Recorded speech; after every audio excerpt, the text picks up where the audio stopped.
Hello guys! So today I just thought this video would be fun, just showing you guys the stationery products that I use on the daily, and just maybe testing them out for you, telling you more about them and what I use them for. And so yeah, that's basically it. Here we go.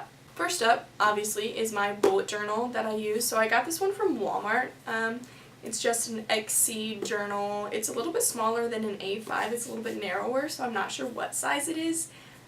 The tag didn't say anything about it. It just said XC. I mean, it was a $5 journal, so I can't expect much from it. It came in a few different colors. I just got black, and then I did this little illustration on the front. It's super faded now, but when I did it originally, it was nice and prominent. Also, it has this elastic to keep it closed. It also has one bookmark, and then it has this pocket in the back. And so, quite frankly, I only got this because I didn't have a dotted journal and I wanted one desperately, and it was $5 and it was right there, and I was like, I'm getting it. And honestly, the $5 can tell you right there how good it is. It's really not a great journal. I mean, it holds up fine.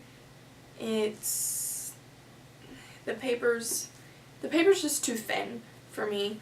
The dots are a little bit dark, which I don't mind so much, but the paper's just super, super thin, and it ghosts like crazy. And so if that's something that you're concerned about, I would not recommend this journal. However, if you don't mind ghosting, then this would be a great journal for you. It's very cheap. It's compact. It's got, a couple features. It does not have an index or anything like that. It's just completely blank.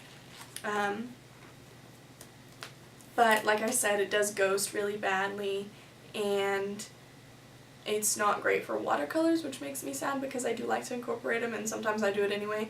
But it does kind of leave the page wrinkly, and like it bows up from being wet. And but it gets the job done. Obviously, it's not a terrible journal, or else I wouldn't still be using it. Or maybe I'm just waiting on another journal to come in.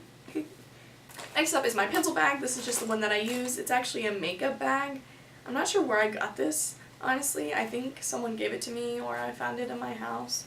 It's a little bit worn out on the corners, which is expected because I've been using it so much. And this just holds all my pens super nicely. The only thing that it doesn't hold well are like normal pencils that are still, nice and big, because they are just a little bit longer than the pencil bag itself. So if you can see that, they're just a bit long, so you do have to do it a little bit diagonally, but it's fine. I can work with it. Next up is my pencil. It's just a regular Ticonderoga pencil. Not much to say about this, just a number 2 pencil. I do like the Ticonderoga brand, just because the erasers are really nice, and they're just kind of cute pencils, There's something about a wooden pencil that I just prefer to a mechanical pencil. Maybe it's like literally the act of sharpening it. That's probably it, honestly. But yeah, it's just a regular pencil. What more can you say? Next, the pens that I use constantly just to like write in my tasks, or to write lists or everything, are my Pilot G205 pens. These are just black gel pens. They're really nice though. I do prefer the 05 size to 07 or the 10. The 10 I hate using, but the 07 is fine. I'll use it if I can't find my 05. I'm looking into getting 038, so we'll see. But yeah, these are great. I like the just a bit thinner lines, and these are really nice gel pens. Oh. They work really well, a nice solid line, and the ink, they last for a pretty long time, and they're not too expensive. Again, classic Walmart find. Next up, the fine liners that I am currently using are the Pigma Microns, and so I actually have the 6 set, but I just use these 3 typically. These are the 3 that I keep in my pouch with me. And so these are the 01, 03, and the 08 sizes. And I use the 03 the most whenever I'm drawing stuff and just want a normal size line. And then the 01 I use for a really thin line or for a thinner line. And the 08 I use for a thick line. And usually if I do want this thick line, I typically just draw it out with the 03 and then I go over the line again with the 08. And these are just really great fine liners. I just got them recently, but I've been using them ever since. Next up are my Tombow Fudenosuke pens. These are the best things that I own right here, okay? I had heard so much about them, but for some reason I just put off getting them. I guess I thought that they would be expensive with all the hype around them, but they're not. So I got these on Amazon and I love them so much. So I have the soft tip and the hard tip because they came together in a pack, and I think I like the soft tip just a little bit more because you can get a more varied line, so you can get the thicker downstrokes and the thinner upstrokes versus the hard tip. It literally says that it's made for consistent lines, so it is harder to get the variance in the calligraphy. And I also use these both for drop shadows, so that I don't have to like color in a box. I just go in with one of these around the edges and boom, we done. But yeah, these are the best pens I'll ever use in my life, and yeah, 10 out of 10 would recommend. Next up, my white gel pen that I use is just the Jelly Roll. I think I got this at Hobby Lobby as well. And so this is just the Jelly Roll size 10 pen. It's really great. I found out though that depending on the black ink underneath it will affect how well this shows up. So it's really important to have a quality black ink underneath it if you do want to use this on top of black. I don't really like to use it on top of colors that much because, like I said, it depends on the ink, how well it shows up, and so it just shows up best for me on top of black. And yeah, that's what I use it for. Also, if I make little boo-boos, I can just take this and use it as a sort of whiteout and just fix that little tiny mistake. Next up are my Crayola Supertips. These bad boys I got at Walmart. It's the 100 pack. I actually have more than 100 because I had another package, probably like a 10 or 15 pack that I just had. But I got these, and there's so many colors that I don't even use. I don't know why I got the 100 pack. I just want to be cool, I guess. I wanted to have it, you know, not to use, but just to look at. So yeah, these are great for just that little pop of color, for your monthly accent colors, or even for doing calligraphy. You can get thin upstrokes and thicker downstrokes just depending on like how hard you press and the angle that you hold the pen at. But they're great. They're a great deal. They're just great. They're quality markers, you know. Can't go wrong with them. Next up is my black marker. So this was part of the fine liner set that I used to have that it was not a good set. It's the Pentalic illustration pens, and this came in a 5 set, I think. So this was the 5th one, and this is a brush pen. And I would not recommend this pen to use like as a brush pen.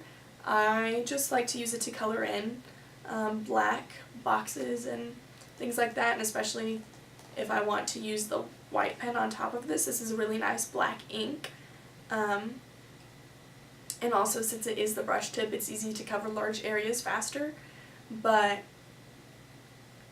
the brush tip is so flimsy. I would not recommend this at all for doing calligraphy. I've tried, and it is super hard to control, and it just like makes you frustrated and makes you think that you suck at calligraphy, when in reality, it's just this pen that is not good, not treating you right. As soon as I got my Tombow Fudenosu case, I was like, oh my gosh, I'm a calligraphy queen. So what you use really, really does matter. Next up, my watercolor set. This is my set. It's by Master Touch. I got this at Hobby Lobby again. And so there's 12 colors in here, and then this liquid white color. And so I like to use this side. I don't think it's really, for mixing the colors, but I do it anyway. And then they're nice big pans. You can actually take them out. I guess you can buy refills or something. And it came with a brush right here, but that's with my brushes. But yeah, this is a great watercolor set. I don't know too much about watercolors, so it's got pretty much all the colors you need. And if you don't have one, you can easily mix up the color you want from what you got. And yeah, I mean, what more can you say about watercolors? Now, the brushes that I use for watercolors are just a hodgepodge of various random brushes that I've collected over the years. None of them are really super great. Most of them, I think, are Robert Simmons. And also most of them are acrylic brushes, so I do need to invest in actual watercolor brushes. This is the brush that came in my watercolor set, so it's very soft, and it's the Master's Touch, and it's a nice little brush. Next, my little ruler that I use is just a 6-inch metal ruler. It's really great. I just found this in my house, honestly. It's by Eagle Pencil Co. USA, and it's really nice. It's just small enough to fit perfectly in my little pencil pouch. And I mean, my notebook's a little bit small anyway, so there's not really a need for me to have a big ruler, and this one just fits, like I said, it fits great in the pencil pouch. The only thing is that since it is a metal ruler, you have to be really careful using felt tip markers and the fine liners, because the tips will wear out and get frayed if you use it right up against it. So I try to hold the metal part against the ruler whenever I do use my fine liners with this. Yeah, but it's a really nice ruler. Like I said, I found it in my house, and it's good. It's a good one. Staying on the topic of things I've found in my house is my pencil sharpener. Like I said, I just use a wooden pencil because I love sharpening it. And this is just a classic little pencil sharpener that I found, which actually, it's an eyeliner sharpener, but it's basically the exact same thing, and this works great. So next up is my eraser. So I use the Pentel Click erasers, and if you don't know how these work, basically they come with these big O erasers. This one's very worn down. They're usually that big or something, and they're just these little cylinders, and so you push the thing all the way up, and then you stick the eraser in it, and then you just pull it all the way down. Yeah, and then you just push it up as you use more of the eraser. As you can see, I've used a lot of this one. This is really nice because it's easier for me to hold, and then also you get to keep your eraser clean. So yeah. And then last but not least, well actually kind of least, yeah, is this just regular whiteout. Make a mistake, use a little bit of whiteout, just the big tape whiteout. Nothing special about it. This one's actually almost out. It doesn't work so great, but it's cool.